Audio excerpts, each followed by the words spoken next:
last couple of weeks have come out with CEOs talking about how there's 95% failure rates with AI projects. So I got a few of those articles. I was looking at them because you never know about the media. Turns out that's all generative AI. Okay, so it's a mess out there, and it occurred to me that I've done a lousy job in here getting in between traditional machine learning and generative machine learning. We'll do this obviously in November, but let me just set the stage, because what happens is in the real world, this is what I've been calling blocking and tackling AI, machine learning. It's been around forever. It is very successful, otherwise we wouldn't be talking about it today or any. And of course, this is the problem, and the media has picked up. This is what's showing up. They don't make a distinction because they don't know what they're doing.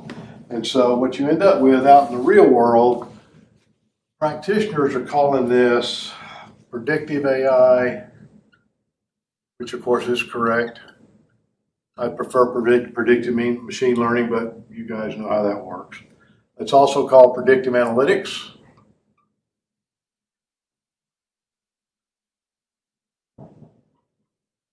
That's okay. It's also called machine learning models. Okay, this is that. They'll also call it applied AI. Some of them will go a little further and call it narrow AI or task specific, which we've talked about. So all of these are what blocking and tackling machine learning is called. And then generative has just completely swamped the media. So I did not do a good job setting the stage for this. So after reading these articles, okay. Every organization has business events, also called transactions.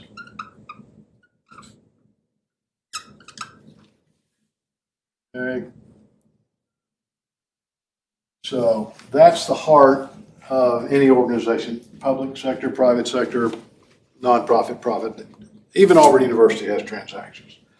All right, so any number of events, we call it events and transactions synonymously here. What they do, they generate data.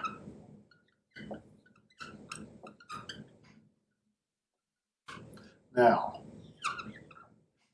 this is pretty much in real time now. Most data is, and we're going to have to figure out a way in here at this level. This is foundational level stuff right here. Since we had the first business applications of computers in early 1950s, this has been foundational. We've had it forever. These are transaction processing systems, mainframe systems.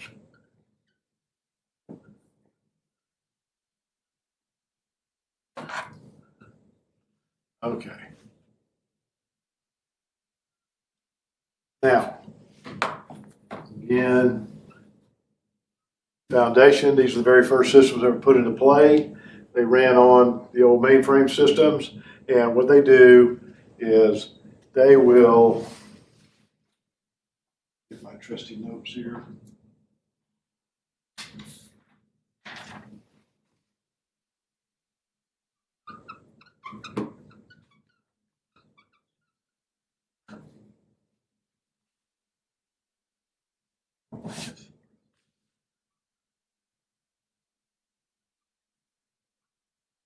Capture, sort, manage, validate data, and they'll feed that data into corporate databases. Okay.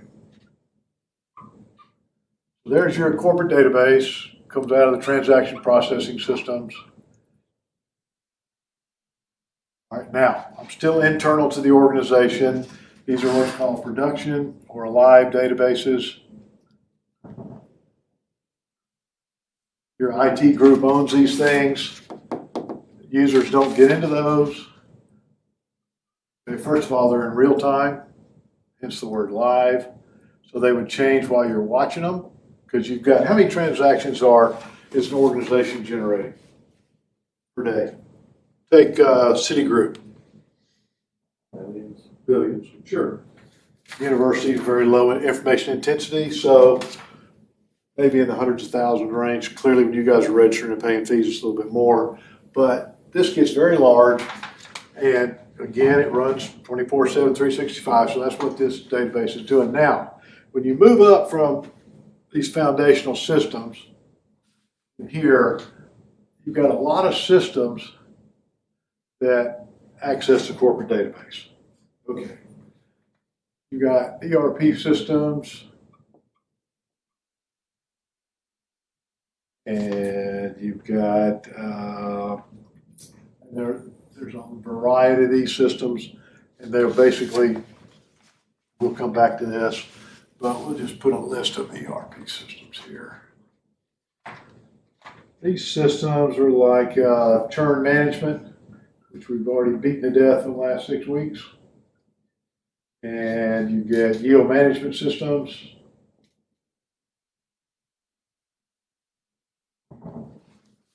Airlines. And you'll get obviously banking or financial systems, logistics systems, and so forth. So in any functional area, obviously accounting systems as well. Okay, they fall under ERP systems, and all of these systems will get data off the corporate database. Now, you'll notice all of these systems are still in place in organizations. This is strictly information systems, information technology group. So you get these systems, and there are a lot of others, but I have room on this board. And they all pull data off the database, which is, or corporate database is, to run these systems. Now, organizations also have machine learning as well, but I want you to understand this foundation, because we're going to end up having to loop back over here to, to transactions and TPS is transaction processing systems. What I'm looking for here is the classic virtuous cycle. Okay, so this is what we have in every organization. You've got these functional area, and there's also an external data component on there that we'll come back to. But right now, we're talking internally what's going on and what has been going on. Okay, now that's the way it works. So you end up with your foundational systems. So then I come across here to, we'll put the database back up here, right here. We'll get into the conventional information systems. Okay. Now, these are the ERP systems we just talked about. So they're the conventional information systems. Now, what comes across here, transaction data, operational data,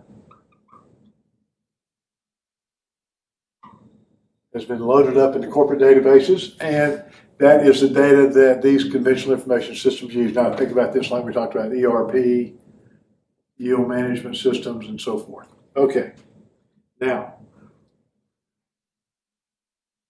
today, you've got the outputs of these systems, the ERP and the conventional information systems, that are being fed into traditional machine learning models. Okay.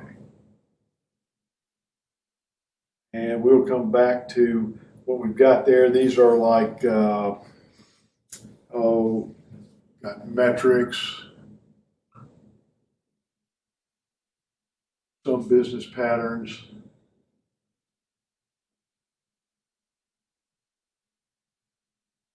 And you've also got also operational data. Now that data has been massaged by these systems. Okay, so I'm over here, I'm feeding machine learning models that we have, and this is these models here. They are doing your predictions, classifications,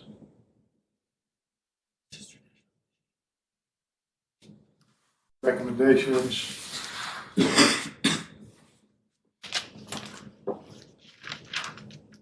optimization, and so forth. All the functions that we talked about. Now, obviously, that is predictions at the first. Now,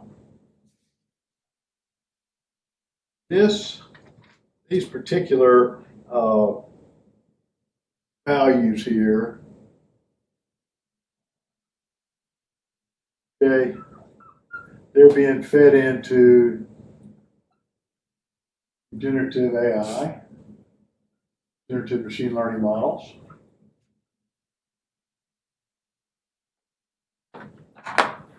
Now, this is standard. This is all conventional.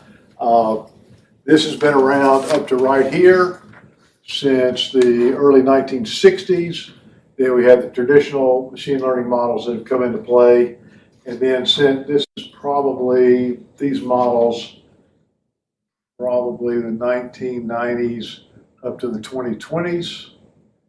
Here are the 2020s to now.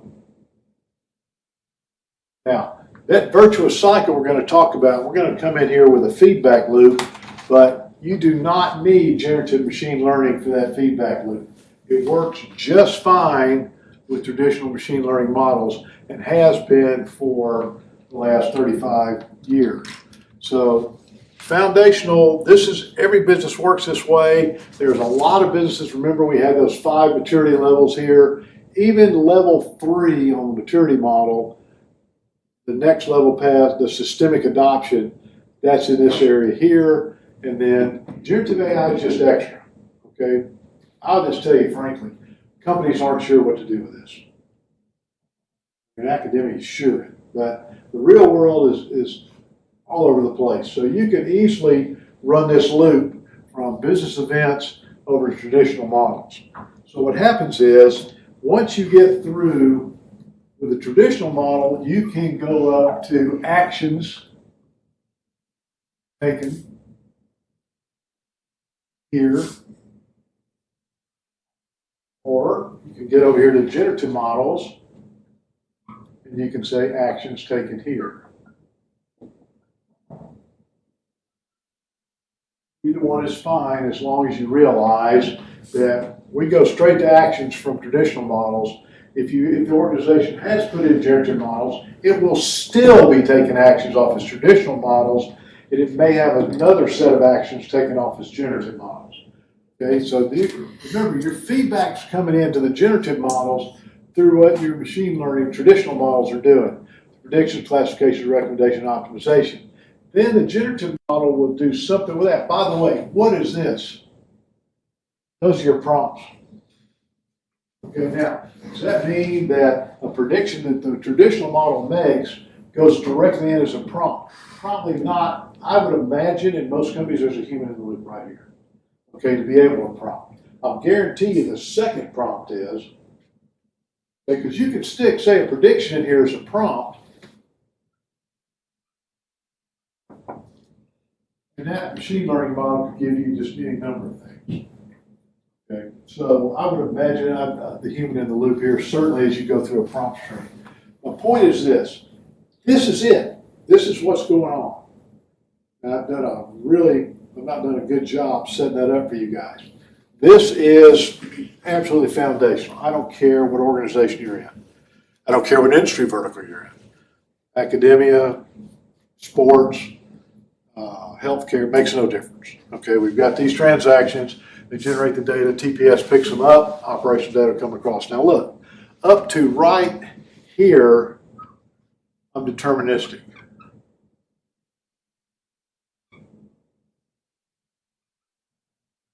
Everything from the events over there to this line right here with the conventional systems is deterministic. All right, I've got a particular business metric.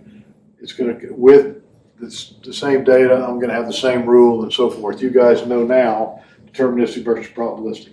Once you get past this, I'm probabilistic.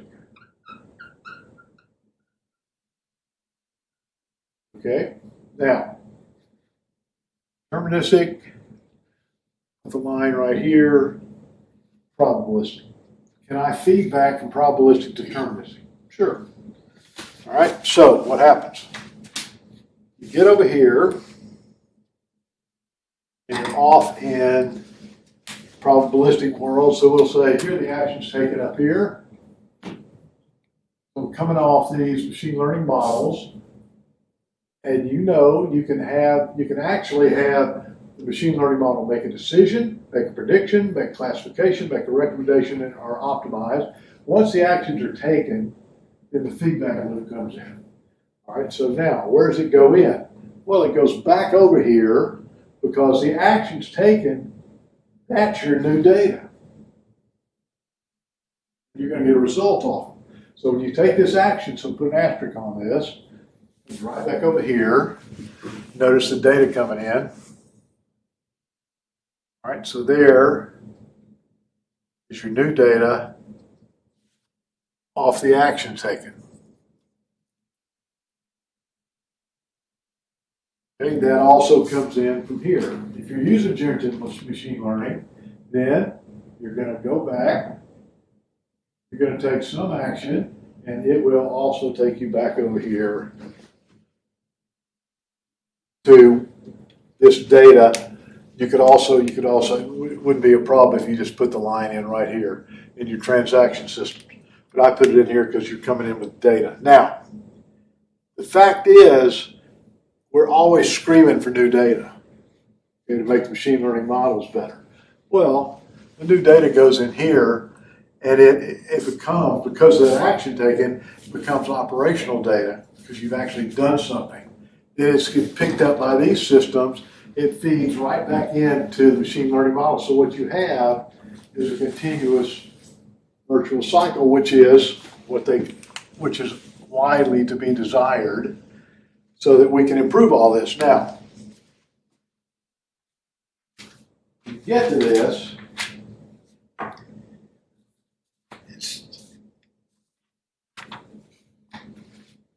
everybody's got this, and you guys have the video, so I'm going to take all this off. Just keep in mind the way the cycle works. By the way, it's humans taking those actions some of the time. Maybe the system's doing it. Okay.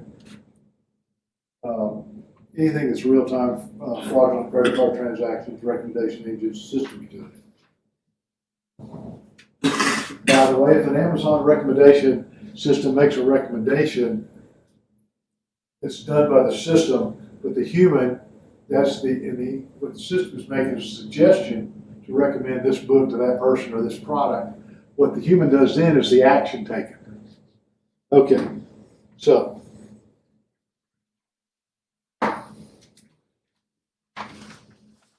we've got the conventional systems. Now,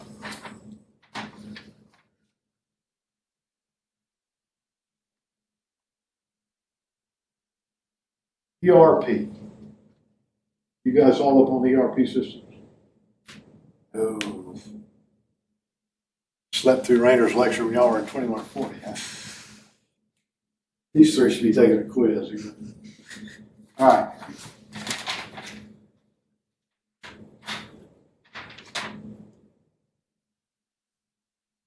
Keep in mind, I'm still deterministic here. It's operational data. My focus on accuracy. So ERP. They're very large software platforms. What they do, manage core business processes.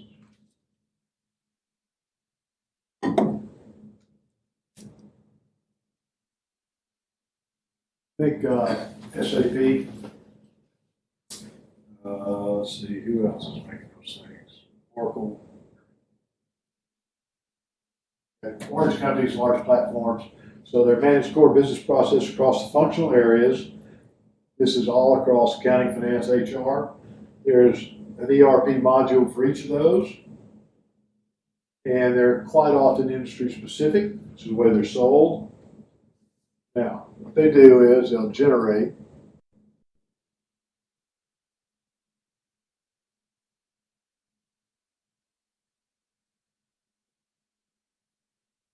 huge volumes of operational data.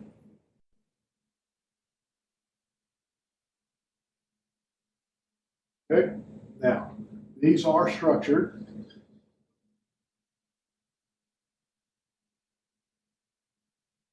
in their inputs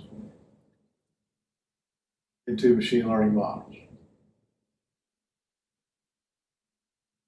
Now, the ERP vendors are incorporating machine learning natively to their products. So like SAP, S/4HANA, and I want to say Oracle Cloud Fusion. They're putting machine learning inside their ERP products. No matter to what we drew up here, what it all, okay? So, ERP also generates not only volumes of operational data, it'll come up with data on business processes. This is very important, guys, because we're going to come back to AI agents. Okay, which is no more than machine learning handling an entire business process. So these processes are coming out, they're outputs of ERP products. Okay, now, how does this work?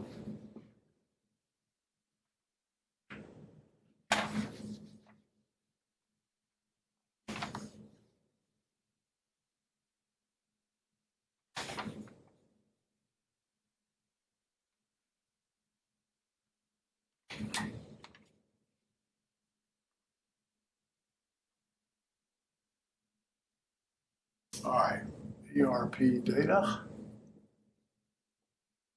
feeds, machine learning data pipelines,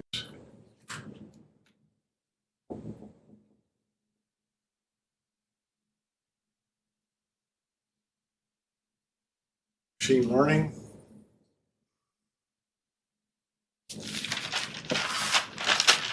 patterns,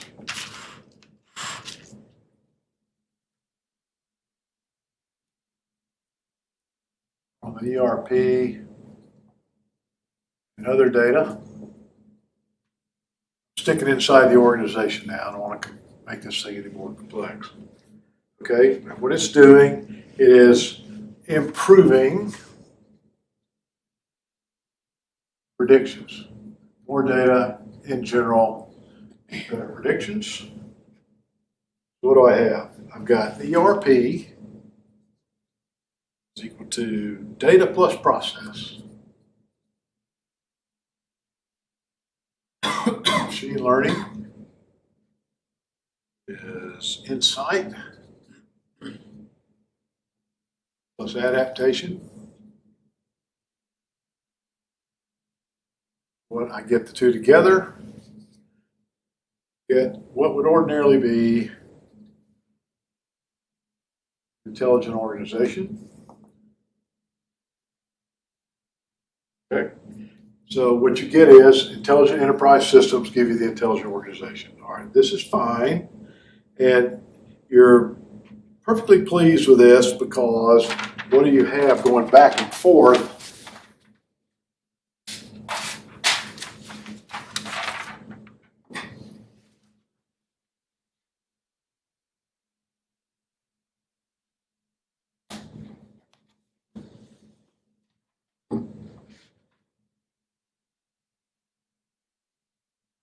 Where's my other thing here? Okay, this is ERP, machine learning,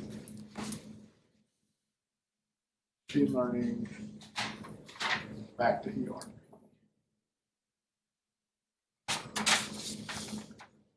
Okay, so ML Insights,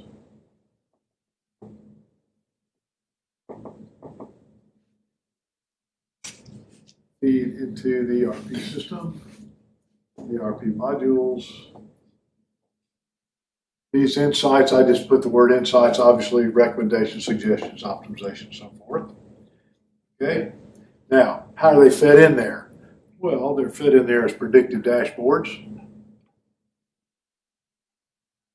Anytime you see the word dashboard, you ought to be thinking human in the loop. Automated alerts.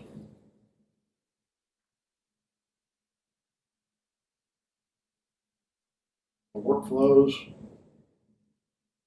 Anytime you see the word process or workflows, you ought to be thinking AI agents and suggestions. Okay, so what do I get? I get the ERP updates, ERP to machine learning back to ERP. I've got the virtuous cycle going. And so that cycle looks like you've got the ERP captures operations, data. That is structured business data.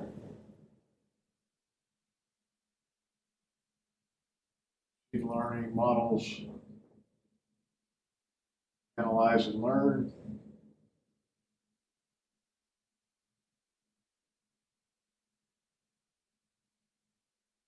Okay, now it goes this way and it goes that way.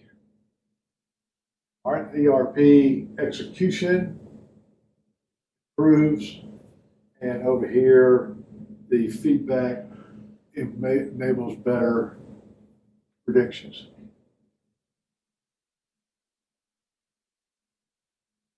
Okay, now I've left it up here where we are with ERP and traditional machine learning, because generative machine learning is a wild card, if you will. Everything we talk about in virtual cycle works without generative machine learning. Okay, what we just showed here, something's been going on for 30 years, maybe a little bit, 30, 35 years. Generative AI, the best way to handle that is to do examples. So, first thing, does everybody understand all that? Can I ask for clarification? With the generative machine learning models, can I assume that it's an extension of the traditional ML models? Or? Generative? Yeah. It is. So, okay. What does a generative model do? It makes predictions. It just happens to generate content while it's making predictions. That's all it's doing. So the action taken by the traditional could be that, like at the end of the cycle. Generative is just. There are a lot of companies out there, guys, that are relying on traditional machine learning, and they're experimenting with generative machine learning. Remember, you're not in the same maturity level. Every new technology comes in, sends you back through the maturity levels again. The thing is, we're in the middle of a media nightmare. Remember those articles I was telling you? 95% of machine learning projects are failing. They're all generative AI. So the cycle works just fine. And the best way to look at this, and it gets to be, I'm going to walk you through one of these with all due respect to how much fun really blocking and tackling is. You're going to have to do it. You're going to run into it. You just might as well get ready for it. Okay. So, virtuous cycles.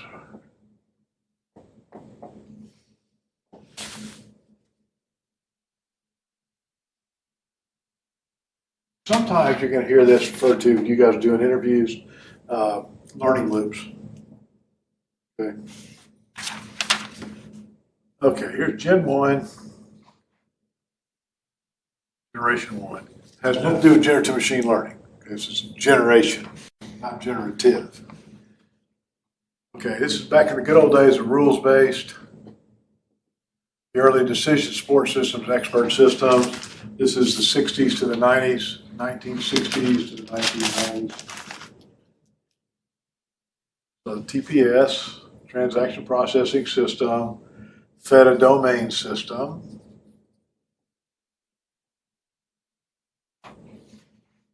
the early ERPs, led to human decisions.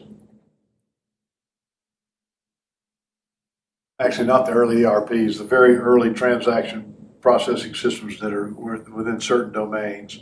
Human decisions led to actions. That led to manual learning.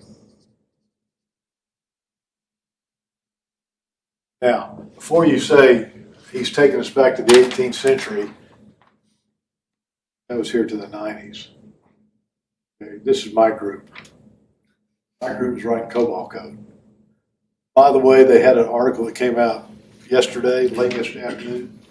It said one of the highest paid professions, I'm not recommending you do this, one of the highest paid professions right now is a COBOL programmer because of all the ancient COBOL code out there.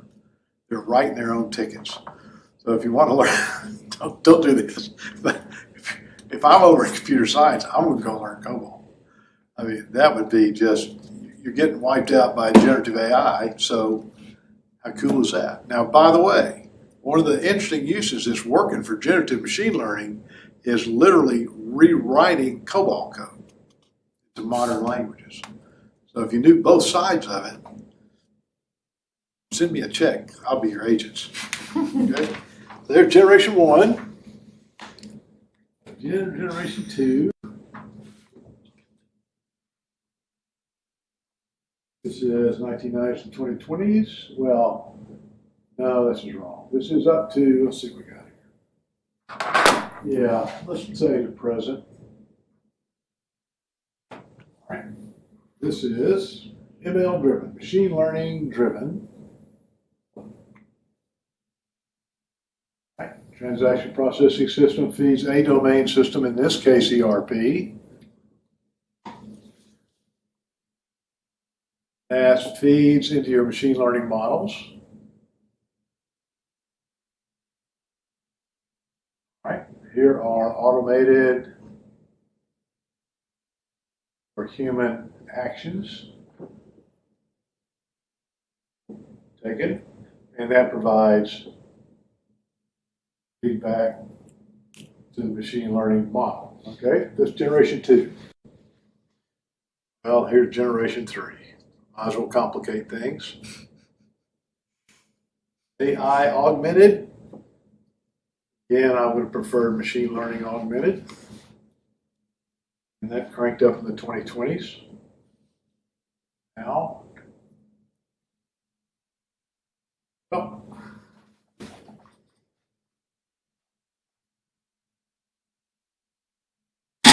So generation three starts with your transaction processing systems to your domain system.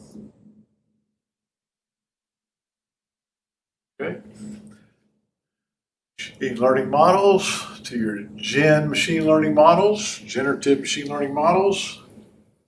Now you get to human AI, human machine learning collaborative actions.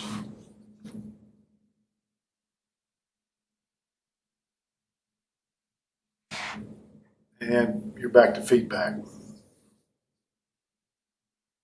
Feedback to your machine learning models, your generative machine learning models, and all the way back to your transaction processing systems, okay, to get that total virtual cycle. Now, what do I have here? Example with generative one, inventory managers manually adjusting reorder points based on experience. That's exactly the same thing as the loaders in UPS, based on experience, knew how to put packages on trucks. Okay, most of the time they did, to the tune of a $350 million improvement when they put the machine learning in there. Generation two, Amazon recommendation system, airline yield management systems. Generation three, of course, is personalized retention campaigns and the famous machine learning assisted customer service, in other words, chatbots, my particular favorite. All right. So, now, we now have, I'm embarrassed to say, We're about halfway through, and now you have the course in a nutshell. Y'all can take the rest of the time off. I wouldn't have thought about this. I must confess, I'm embarrassed that until I saw those articles that were coming out this weekend about all the failures. Now, yield management system.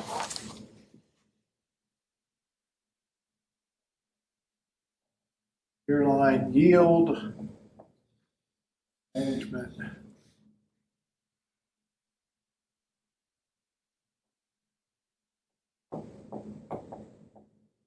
All right, now it's also called revenue management. If every single one of us logged on right now in here and looked for a ticket from Hartsfield to LaGuardia in New York City, we'd all get different prices. Because that yield management system. Some of us would go in as medallion level people. Some of us don't care about what time, et cetera, et cetera, et cetera. Because that's how sophisticated this is. These are conventional information systems. It's not a transaction processing system. Okay? The yield management system sits on top of the transaction processing system. Okay, now airlines have a lot of these TPSs. We got their reservation system, payment systems, their check-in systems, and all the others. What is this? Crew scheduling, maintenance, baggage handling, loyalty program transactions, and so forth. Does everybody have an air tag on your bags? You should air tag every bag you have, okay? Because then you'll know where it is. You'll be in Calcutta, and it'll be in Tokyo. You'll know that. Okay, so these are the TPSs for the airline system. Yield management is to generate the maximum amount of dollars per seat, okay, which changes on the fly. So what do we have? You got booking records, you got payment transactions, cancellation logs, and so forth, no-show people that don't fly, and everything's time-stamped, okay? Now, they're running this in real time. So, what I've got, all this data comes into my yield management system. All the data generated off the transaction processing system. Okay, this is designed, as I said, for revenue optimization.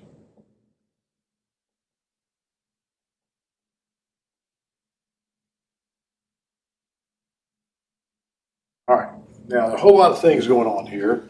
Which fare classes to open or close on each flight, how many seats to allocate to each fare. Overbooking limits, as you know, almost every flight's overbooked. Based on what? Transaction processing system, machine learning.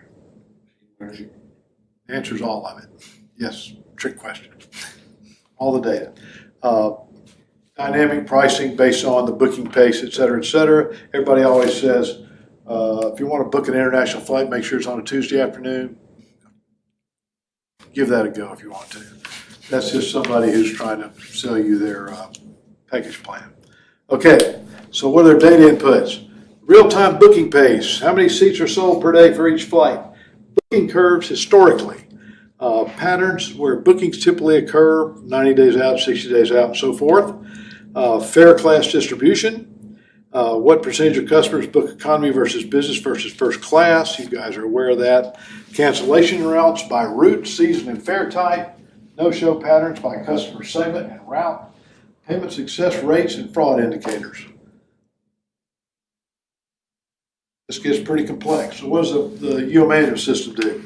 Compares current booking pace to historical patterns, analyzes competitor pricing on the same routes, capacity constraints, aircraft size, and load factors. I hadn't thought about this much. As you know, they weigh up everybody on the plane and the baggage and the fuel and everything. If you fly out of Atlanta in July, it's different than flying out of Phoenix. What's the load factor in Phoenix versus load factor in Atlanta? What changes it? The pressure. The pressure, like the climate. Altitude for sure. In this case, it's temperature. but altitude, absolutely correct. If you're at a very high altitude airport, you have a much lower load factor than you do, or you're going to have a much longer runway. You have two choices. In Phoenix, they can't take off during the day in the summer. You guys been watching that? They're moving flights later on in the day because the tarmac's getting liquid, which pilots frowned upon. So I hadn't thought about that. Okay, then it applies all kind of business rules, minimum revenue thresholds, contractual obligations, optimal fare class availability. The outputs coming out of this thing, those are all inputs. I still have to have these outputs. What's it giving me? All right, now I'm getting booking patterns.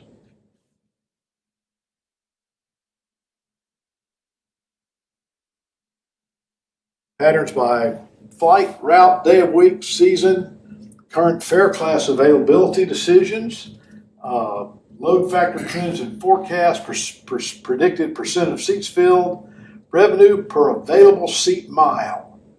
That's called RSAM. It's absolutely critical. Revenue for automated seat mile, overbooking recommendations, and competitive positioning data.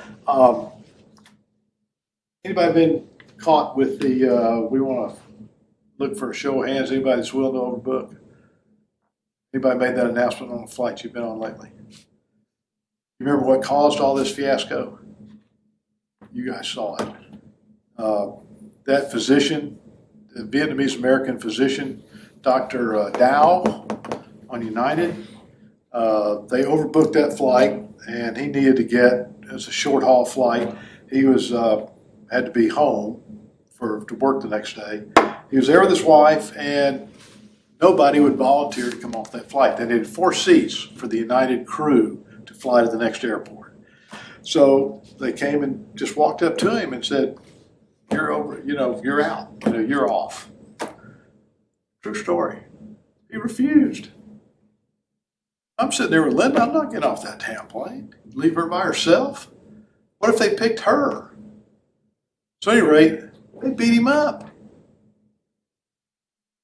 They sent some people on board there and they physically removed him from that flight. Now, guys, they're DAO. Look up Dr. Dow, DAO, United Airlines on YouTube. I highly recommend you do that out in the real world because you can watch him get dragged off the plane. They broke his nose. I think they knocked his front 2 teeth out up on the upper teeth. I don't think they broke his jaw, but he's bleeding profusely, and they get him out of the seat. 2 very large gentlemen, he's about this tall, and dragging him off the plane. Well, you guys would do the same thing. You just take your phone out. It's on video. So next thing you know, some woman goes, "Well, he's coming back." He broke away from those guys, ran back on the plane, just blood all over him, and they ran in there and got him. They drag him off. And the CEO of United comes out and blames it on him. He resisted our officers. Well, it turns out they weren't police officers. They're just airport security. I don't know about you guys, but I don't know how fast I can get to my lawyer. But at any rate, eventually the video started surfacing. They went viral on the internet, and the CEO of United finally agreed to pay attention and say it was their fault, blah, blah, blah. Well, they had a closed settlement at court when they showed him pre-op and post-op. He had extensive surgery on his face. And they say he walked away with 8-figure money.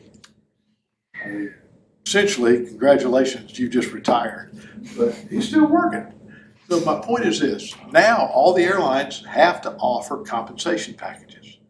So what they do is they start off, we've overbooked this flight, we need 4 people who we can pay, and we'll start at $250. Now those are airline credits. They go to the ticket. They don't just hand you the cash, as far as I know.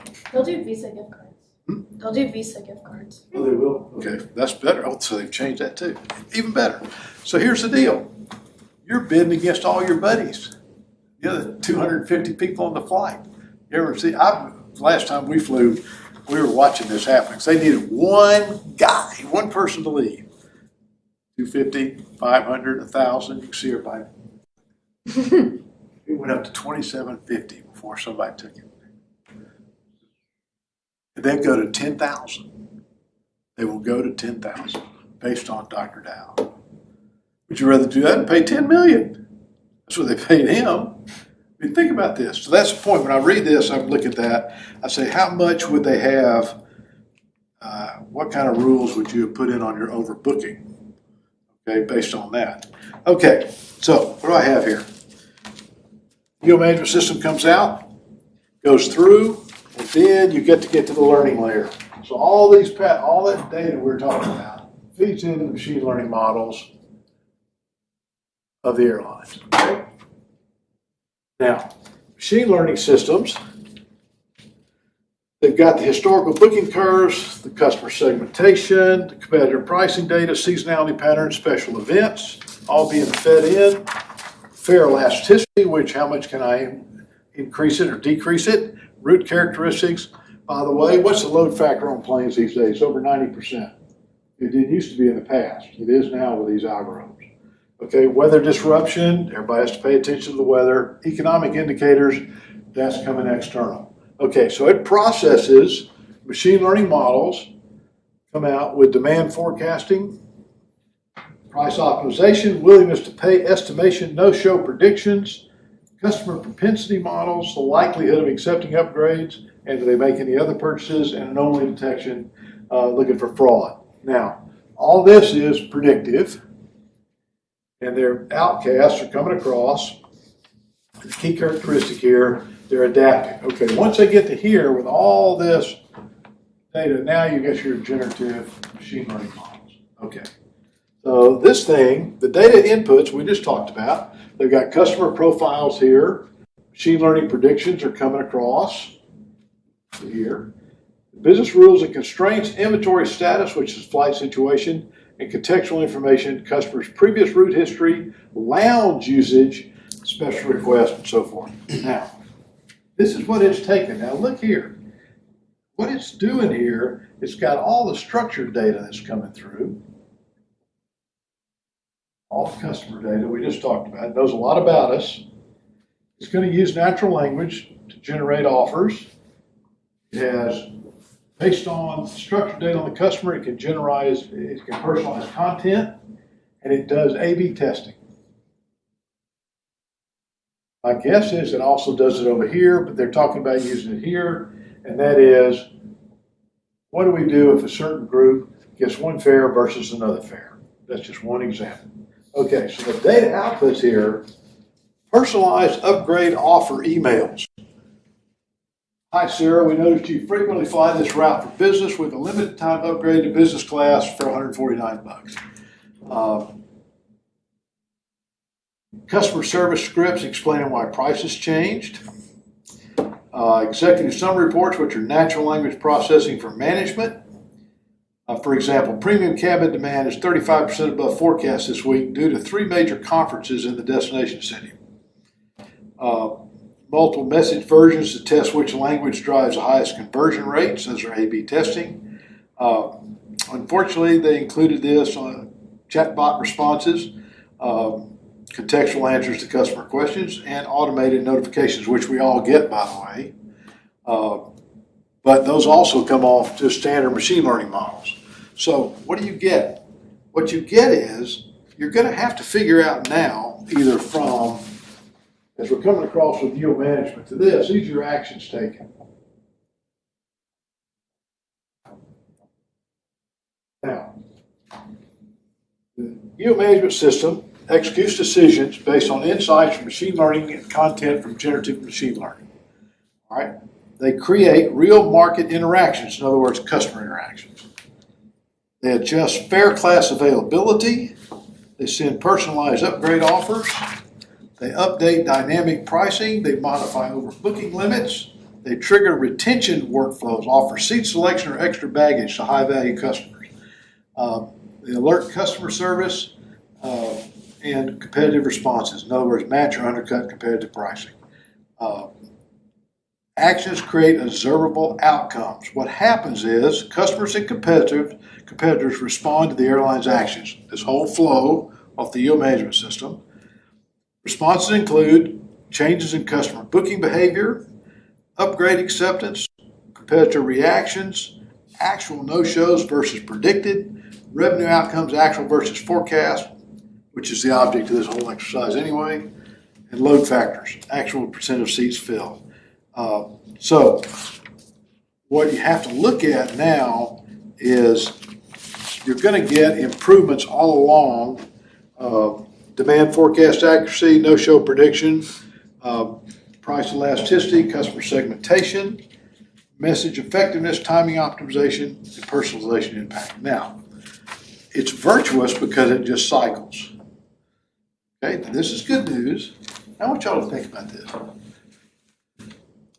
It's only one example. That's an airline. Okay, they're doing the same thing with their flight crews because y'all know they have real strict federal regulations on how many hours they can work. The baggage is separate, the logistics, the fuel, all that's different. We're just running through one system here. Okay, the point of this exercise today was like I said, I felt like I left y'all hanging about traditional versus generative. Traditional works. It's proven, it's been in play for 30 years. All the rest of it's foundational since the 50s. Generative AI is getting all the press. Don't get confused. Okay?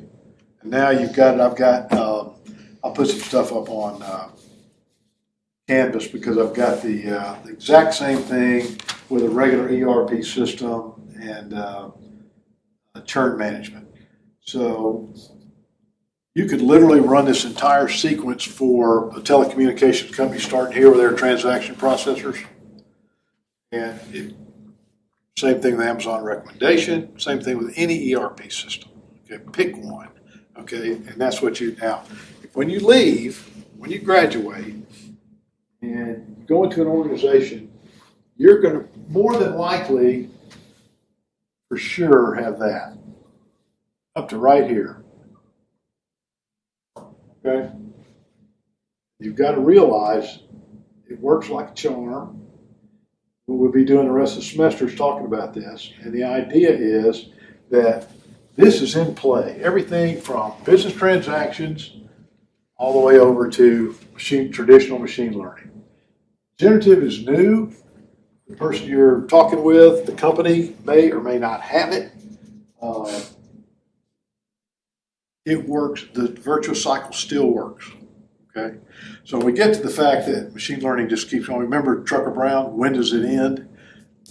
It doesn't. This is the reason why. Okay. See you Wednesday. We'll press on.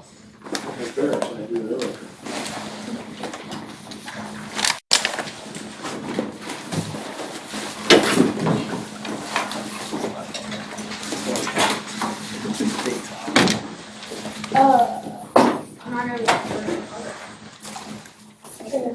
I don't know when I'll be.